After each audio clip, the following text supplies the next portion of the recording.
ভারতীয় টেলিভিশনের ইতিহাসে কান বনেগা করোড়পতি শুধু একটি কুইজ শো নয়, এটি কোটি দর্শকের আবেগ, স্মৃতি ও অনুপ্রেরণার প্রতীক। এই দীর্ঘ পথ চলার অবিচ্ছেদ্য অংশ অমিতাভ বচ্চন। কেবিসি যেমন অমিতাভ ছাড়া কল্পনা করা যায় না, তেমনি অমিতাভ বচ্চনের টেলিভিশন যাত্রায় এই শো এক বিশেষ অধ্যায় হয়ে রয়েছে। 2026-এ পা রাখার সঙ্গেই শেষ হলো কেবিসি সিজন 17-এর যাত্রা।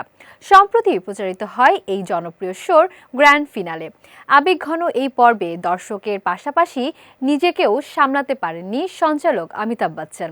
বিদায়ের মুহূর্তে চোখে জল নিয়ে তিনি জানান, কেবিসির সঙ্গে তার জীবনের এক বিশাল সময় জড়িয়ে রয়েছে।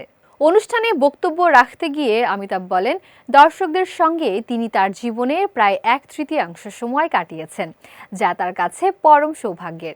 তিনি আরও বলেন, কেবিসি শুধুমাত্র একটি অনুষ্ঠান নয়, এটি মানুষের স্বপ্ন, সংগ্রাম ও সাফল্যের গল্প তুলে ধরার একটি মাধ্যম।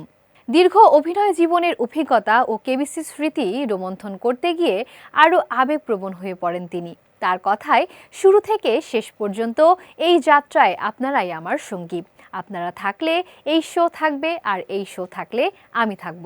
গ্র্যান্ড ফিনালের সম্প্রচারের পর সামাজিক যোগাযোগ মাধ্যমে দর্শকদের আবেগের প্রকাশ দেখা যায়। অনেকেই কেবিসির সঙ্গে তাদের দীর্ঘদিনের সম্পর্কের কথা স্মরণ করেন, আবার অনেকে নতুন সিজনের অপেক্ষায় থাকার কথাও জানান।